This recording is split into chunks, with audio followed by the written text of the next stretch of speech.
I want to confirm what I was talking about before about the connection of so-called Negroes being all over the world. First off, I always say to do not listen to these mainstream Negroes, man, teaching you that you're just from Africa and we need to just focus on African history, sub-Saharan, all that nonsense, West African, and that's what so-called Black Americans are from. And our people are just some Negroes and African. That's not true. All right. This book right here, I have Black Civilizations of Southeast Asia, Australo-Asiatic. All right. Now I've talked about some of the black people over in Asia and the Pacific Islands, but I want to go over this real quick to basically push my point. All right. Now here's an image of a Malaysian woman.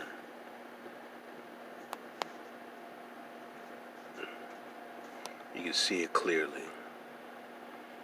Here it is. Negrito of northern Malaysia. Afro to wavy hair texture. Now, obviously, you can tell that's a Negro, man. Alright. Now, some of the other people who are there now, they have been mixed, but they still carry certain features that originate with the so-called Negrito people there. Right?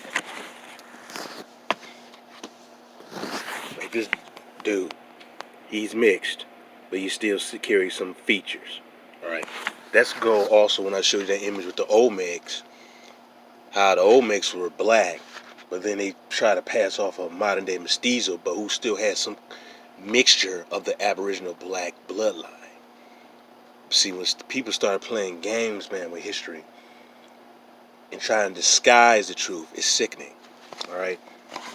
Now here we go. I'm going to go on here. Okay.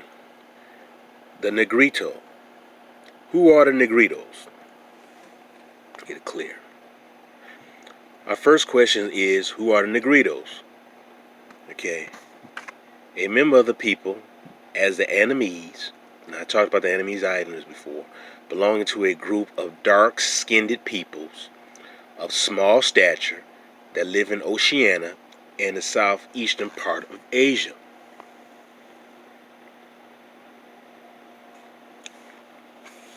Countries that are specifically mentioned are Malaysia and the Philippines. The same was also true of another country.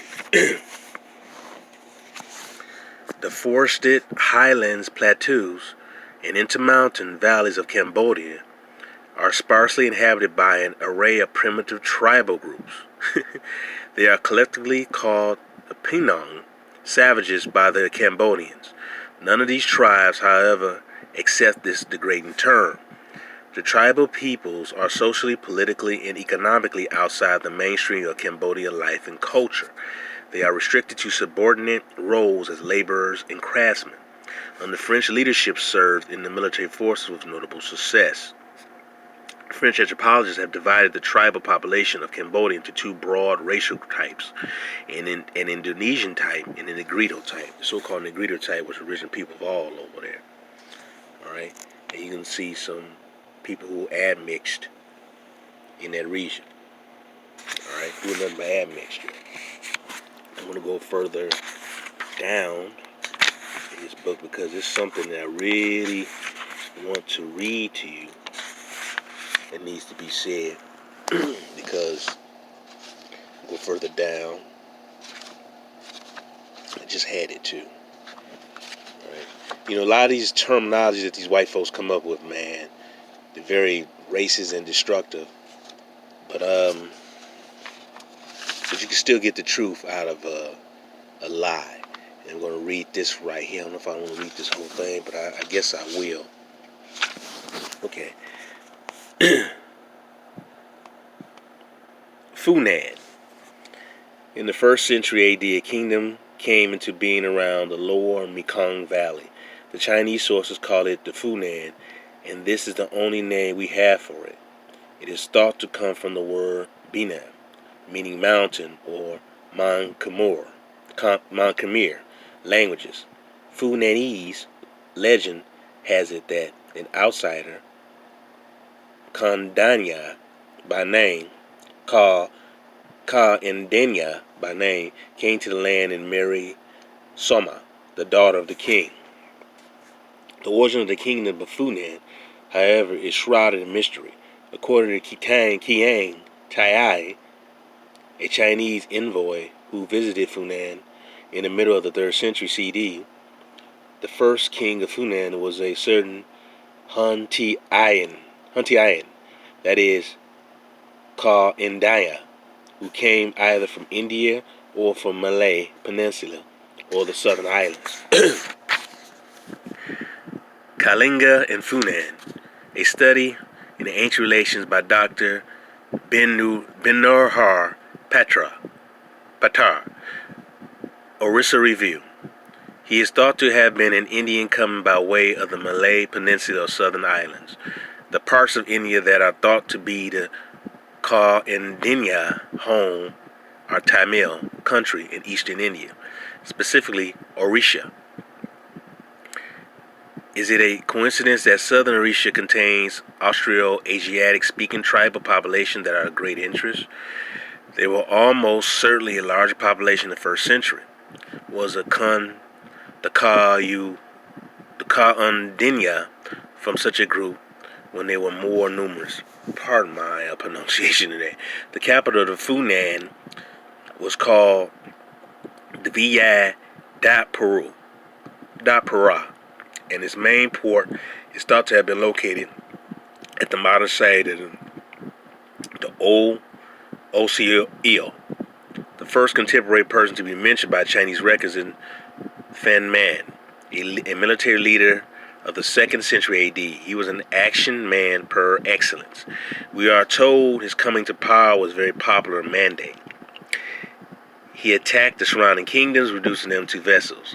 He had a navy built and sailed to further kingdoms for the purpose of conquest. He is thought to have been killed during one of his battles in Burma, but not before adding 10 kingdoms to his own. The succeeding king was Fan Chan, who opened up the diplomatic and trade links with the major powers of Asia. In 225 AD, he sent an embassy to the Scythian kings of India, who ruled from the Ganges. In 243 AD, he sent a diplomatic envoy to China, who reciprocated 2 years later. It is said of this envoy, the first Chinese mission recorded an interesting account of Funan, which mentions walled cities, palaces, and dwelling houses. The people, it says, were all ugly, black, frizzy-haired, and went about naked and barefoot. And it describes them as practicing agriculture and being fond of engraving ornaments and of carving. Many of their eating utensils are made of silver. Taxes are paid in gold, silver, pearls, and perfumes. They have books and depositories of archives, the writing being like that of Hu. If small black men in Cambodia had books, it is quite possible they did in Malaysia also. The claim of the Batik myth is looking more and more credible. I want to go further down. I'm going to show you images of Funan structures. Now that was obviously of a Negro. Alright? Go even more. These are head of the Khmers. Now look at this, man. I said before, Negroes carved heads globally. Alright? They did this globally. They didn't just be stuck in West Africa like some of them Negroes try to tell you, just fuck us in Africa. We don't need to worry about people in Europe or the Americas. I don't know what race the old make here, that clown home team history. Your people all over the damn planet. This is freaking obvious, man. This is Cambodia right here. I have books dealing with Cambodia. This book just specifically talk about Southeast Asia, but I have books specifically dealing with Cambodia. Known as like cone shape on their head, man. Negroes wore a hairstyle like that. Alright? Here's more images of Cambodia. This is freaking obvious, man. Look at their hair braids. Big ass earrings.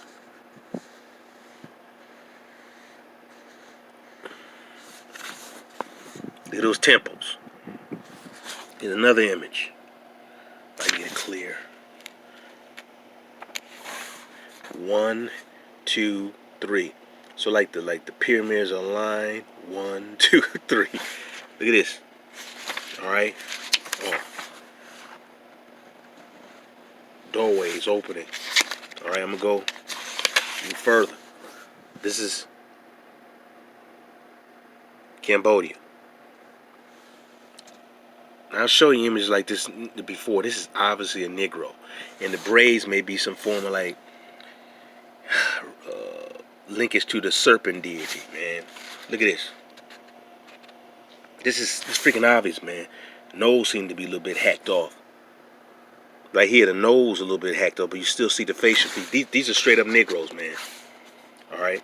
This is not me speculating. This is what the hell they were. All right. Now, I'll go further down in this book, because I want to show something. This is obviously the Banda of India. And you see some people over in Africa had these little rings around their neck. You see these Banda Negroes wearing it over in India. All right. This person look more like Australoid. Some of these people are related to the Banda. All right. Now I'm going to. He's a Khmer man of today. All right. When people try to say that black people weren't the original people there, or weren't all over the planet, they're fooling you. They're lying to you, and they're distorting history. And they want you to think of yourself as just a doggone slave that had no history beyond West Africa. And these are rock art paintings. You can find this all over the globe, rock art paintings, showing a lot of people used boats and sailed around the world. All right. This is in his book, a small little pamphlet book, Black Civilizations of Southeast Asia, Austro-Asiatic. They have other books dealing with Cambodia and Angkor Wat, but my emphasis is that you've seen those images that was carved into rock. I showed you what the Mali did, what you see in West Africa. You also see that in Southwest America, the same carving in the rock. All right, this is not by luck or anything, or by just throwing darts out there hoping they'll stick or hit. This is a parallel or a constant image that you see. You see heads carved into rock, or rock that they shape images from the rock. You see the Olmec heads. You see that over at the Khmers. You see that over with the Sphinx, and you see that like the temple there, and you see castles that was built over in Europe that I showed you before. Our ancient ancestors were master masons. And like I said, I always talk about how they smelted iron. And not only smelted iron, they created steel, and they used that steel to cut and to blow into rock. They had substances that can basically blow into rock, and they also had iron steel to cut and carve into rock. See, like I said before, when Negroes just tell you that you just came from as a slave from Africa, they don't know what the hell they talking about, man. I'm showing you stuff from my other videos. I showed you the similarities over with the Anastasia, the rock art painting. I showed the simulations with the rock art painting, similarity. The similarity with the rock art painting. All of us is similar. Alright? So, when people tell you anything else, and just try to make it sound like this stuff is isolated, and we don't need to focus on anything outside of Africa, we have our own history in Africa, that's insulting, man. And it tells me that's a dumb Negro who don't know what they're talking about, and a Negro who's been paid off by outsiders who are not in our best interest.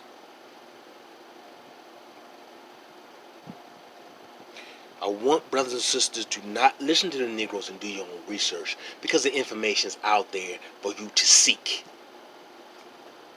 Continue to do your research. Continue to look at the similarities. This should tell you something how people travel around the world, because you see so many things that are similar. Obviously, it was trading of ideas, which I've said that before. Cross training, cross pollination amongst these different groups of people who are also called Negro people.